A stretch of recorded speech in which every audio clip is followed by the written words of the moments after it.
Welcome back to Pop Dissected.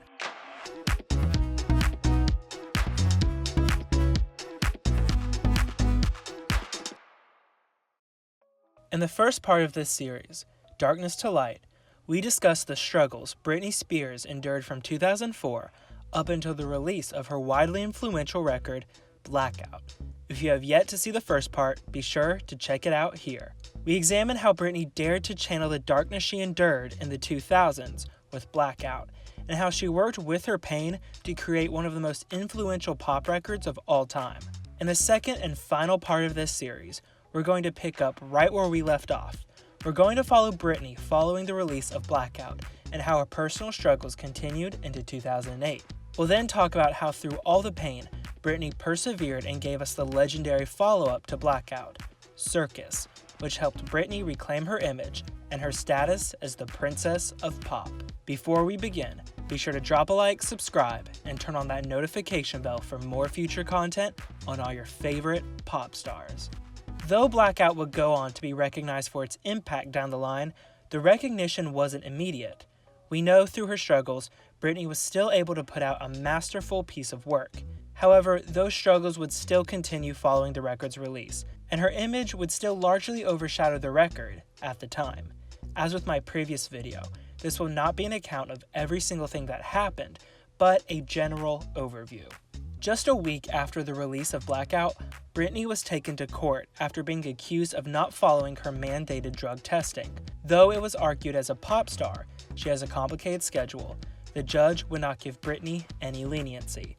A month later, in December, the Department of Children and Family Services, DCFS, began an investigation against Britney for abuse against her children, though no details into the abuse were actually provided. In January of 2008, Britney was taken to the hospital, apparently under the influence of an unidentified substance. Britney was in her home with her ex-husband, Kevin Federline, and was refusing to hand over their children to him. After this, Kevin was given sole custody of the children, and Britney was denied any visitation rights. After being taken to the hospital once more, Britney is placed in a conservatorship under her father, which is when a person is appointed by court to take care of another individual who cannot take care of themselves. Now, this conservatorship is still causing controversy today, but that is a topic for another time. Then, in June of 2008, Britney was granted more visitation rights with her children, and she officially announced she's working on a new record. Through the darkness and dilemmas Britney went through, the lead-up and release of Circus would go on to prove many things: Britney's staying power, a reclamation of her life, and her insight into what she was going through.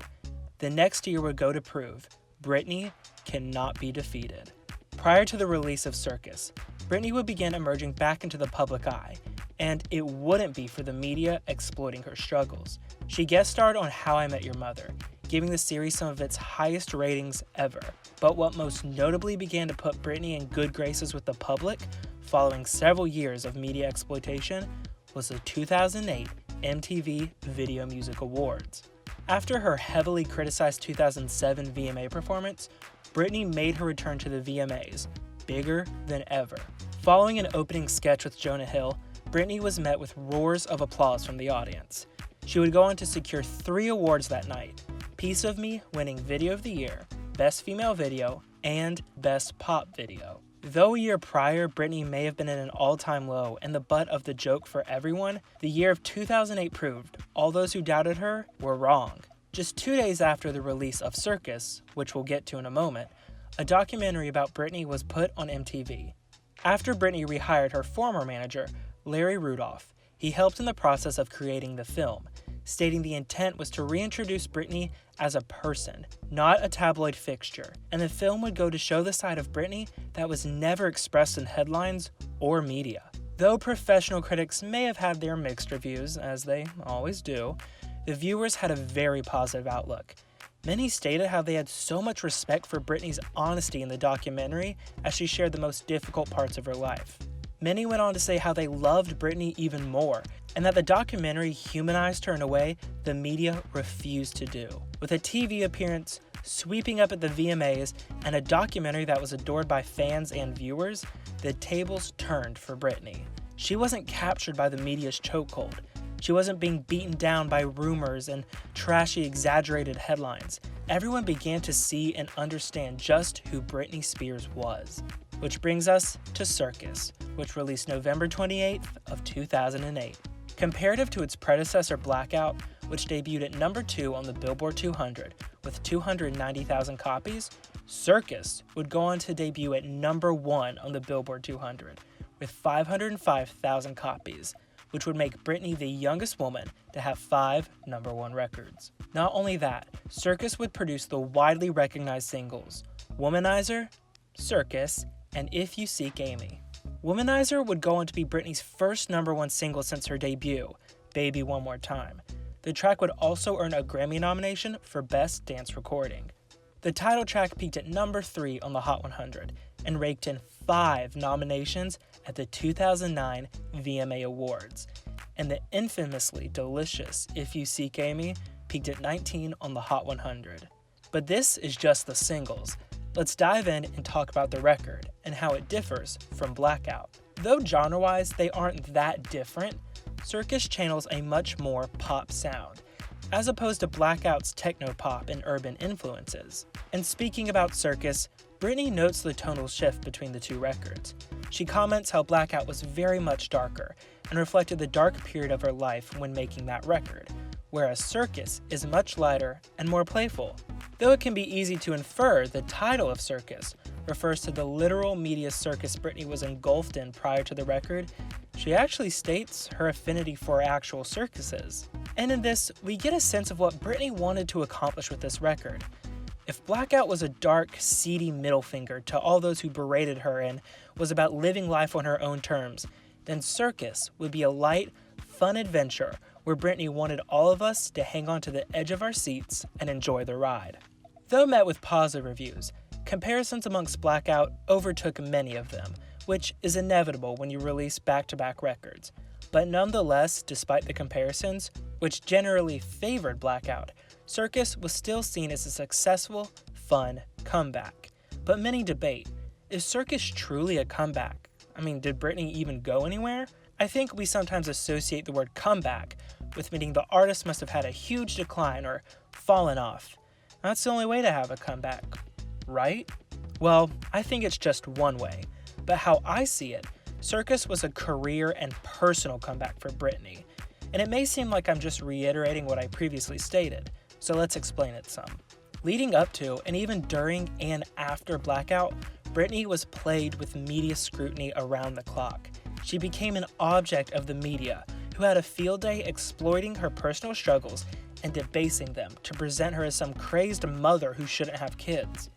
Blackout had a very limited, if not non-existent promotional cycle, which, given what Britney was going through, makes sense. There was no supporting tour and very little press. This may be a bit besides the point, but some have even pointed out Blackout was a reputation of sorts for Miss Britney. I would address the record's chart position, but it would have debuted at number 1 without it being blocked by the Eagles, a highly recognizable and iconic rock band. So I can't really argue Britney declined with the record's chart position. But anyway, the Blackout era is trademarked by the record's dark sounds, Britney's refusal of the spotlight and media scrutiny. The Circus era is trademarked by the record's playful energy, Britney's overwhelming promotion and public appearances, and the public showing unwavering support for her. If a comeback was made, it was a personal comeback, breaking through the darkness of a devastating period in her life, channeling it into Blackout, then finding the light, reflecting it into Circus, and Britney falling in love at full force with what she was putting out. And that's not to say she didn't love the creation of Blackout, but the dynamic of Circus reflects a much lighter tone, so a conclusion can be drawn of the intent with the record. Light and happiness, as opposed to the darkness of Britney's personal life being siphoned through Blackout. So that was the personal comeback aspect of the record. Now, let's talk about the career comeback aspect. Britney promoted Circus with the Circus tour starring Britney Spears, her official return to touring.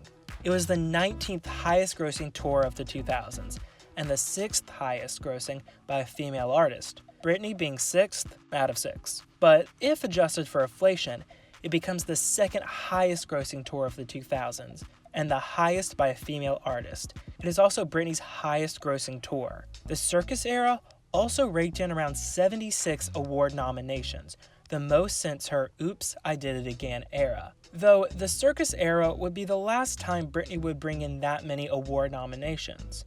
To follow up on Britney's career as she ventured past Femme Fatale into Britney Jean and Glory, be sure to check out my video on Glory right here. And there we have it. Britney channeled the darkest parts of her life into Blackout, a widely influential record, and hit another all-time career high with Circus. If Britney has taught us anything, it's that when faced with adversity, you can find out just how strong you are, and that despite all the voices in your head or from those around you, you can still make it through and come out on the other side stronger than you have ever imagined. That even when you want to give up, you must keep going, because the best has yet to come. Thank you so much for watching, everyone. Be sure to drop a like, subscribe, and turn on that notification bell for more future content on all your favorite pop stars.